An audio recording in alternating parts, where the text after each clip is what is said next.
We all have movies that we have been told to watch. Some of us have movies sitting on our Letterboxd Watchlist that will never be touched, but most of us have heard of certain classics like Chinatown, 12 Angry Men, and Eraserhead, but haven't found the time. Or maybe it just hasn't entirely interested you. There are billions of movies and we can't watch every recommendation. The purpose of this video is to recommend films that have great critical acclaim, but also are worth it. I'm not going to sit here and be like, guys, watch 2001: A Space Odyssey. It's pretty good. So this will be sort of kinda more, quote, deep cuts than you know, like the top 25 of IMDb. Let's start it up.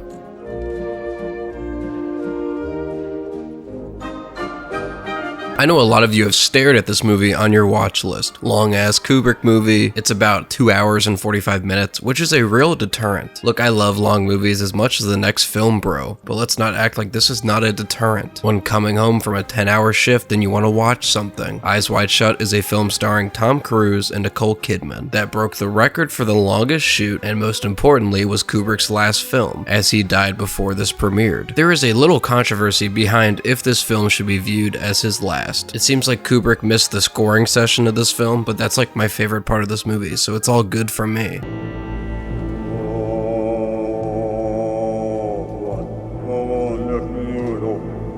This film is about Bill, played by Tom Cruise, being told by his wife, played by Nicole Kidman, that she had a sexual fantasy about another man. This physically shakes Bill, and he goes out for like 2 straight nights exploring his own type of fantasy, you could say. He gets picked up by a prostitute, he goes to a costume store at 2 a.m., finding quite the scene. He finds a horny secret society, and he thinks he is now the cause of about a few deaths after all is said and done. Kubrick was trying to adapt this novella named Dream Story since the 80s. His wife told him not to make it given the subject matter, and Steve Martin at one point was talked about leading. He ended up going with the Hollywood super couple Kidman and Cruise, and I think that's really the best case scenario here. Cruise is excellent in this film. There are just these reaction shots to when his wife is telling him about her fantasies where you can see him becoming broke. There is a scene later on with a secret society member where Cruise just absolutely dominates, and I can't think of another role that he has that is this good. I think the combination of Kubrick being such a perfectionist and Cruise being such a perfectionist ended up in such a good product. This film blends the lines of reality and fantasy so well. There are a lot of anomalies like twins and redheads, and if this were any other director, I wouldn't say anything about that. It's Kubrick we're talking about. One thing I find hilarious about this film is how this was filmed in London because Kubrick is scared of flying, and that this is supposed to be in New York. So they got people out in New York to measure the width of the sidewalk. To add the dreamlike element of this film, Cruise is walking on a treadmill during these scenes against a green screen. I love how this film tackles Bill's masculinity as he feels emasculated by the fantasy his wife had. Then you have people on the street calling him the F slur, which is kind of screwed up by the ongoing homosexuality allegations that obviously annoyed Tom Cruise at the time. The film may be 2 hours 45 minutes, but it flies by. I've seen it twice now and both times it feels like 2 hours. I just love everything about this film. I love how Bill is pretty much written as this perfect man. He's a doctor, family man, and how he has to explore the underbelly of New York a bit. The score is one of my all-time favorite scores.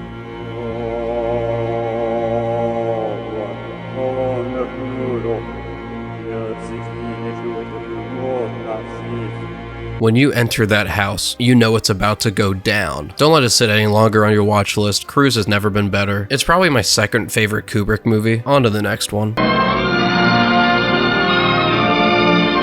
Another film made by a directing legend. Alfred Hitchcock's secret masterpiece has always been Rope to me. It is one of the easiest films to ever recommend. 80 minutes, a one-shot movie, anxiety-inducing the entire time. During Hitchcock's time, you could only roll film for about 10 minutes max, so do the math. Look, when you watch this movie, you can probably won't notice all 10 cuts, but it doesn't matter when you're sold on the composition of the film. Obviously, they hit a cut here, but who cares? Here we just zoom in on certain objects very closely, and boom, you've hit in a cut. So what is this movie about? These two dudes kill an acquaintance and hide the body in a chest. After the murder, they decide to celebrate and host a party, invite all their friends, without them knowing the chest in the room has a body inside. Kinda telltale hardish. You can see why this was a one-take film. This all takes place in this apartment, so what's the point in having cuts? We aren't changing locations. Keep it rolling. Now this film only works to me if the characters are memorable and noteworthy. Thankfully, the main 3 cast members are so perfect in this. The main 2 killers are friends Brandon and Philip. Brandon is the cocky, self-righteous, full of himself student who is so confident confident they have done everything right. They killed the right man, they have hidden it in plain sight. Philip, on the other hand, is a little nervy and twitchy about the whole situation, but ultimately is the one that strangled the man. James Stewart, what can I say about the iconic legend? He plays the intellectual college professor named Rupert, who the two men look up to. He gets into a playful argument with the party guest about his Superman theory, which is essentially that superior beings among us should be able to kill the inferior beings. Well, this is how this movie interprets the theory. The theory is a godless one where superior men rise up for the greater good of society, ultimately in a selfish way. One thing I don't hear enough about this film is how gay it is. This is a gay-ass movie. Listen to some of these lines and how they are delivered.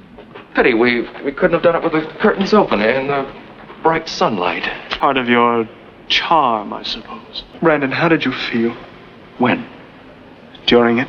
I once thought of inviting him to join us. Why didn't you? The more the merrier. In another moment, you might have been strangling each other instead of a chicken. Not that there's anything wrong with that. Okay, so this obviously intentionally has subtext. The last time I watched it, I finally was able to put together what this was all about. After a microsecond of research, Brandon was played by a gay guy, Philip was a bisexual, Hitchcock was very aware of this when casting the two. Hilarious part was the original play, Rupert was also a gay man, but when James Stewart was casted, they knew it was an impossible task to convince audiences he was gay. Even the music played on the piano was written by a gay musician. They both share a secret, which in the film is the body and the chest, but you could easily replace with the secret of homosexuality, and the movie would still function. Even at the end, when they are caught and the police are coming, the secret is out, and they kind of just own it. Philip goes back to the piano to play his gay piece. I just think that's all kind of neat and dope of Hitchcock, given the movie was released in 1948. It's my favorite Hitchcock movie and worth recommending to all.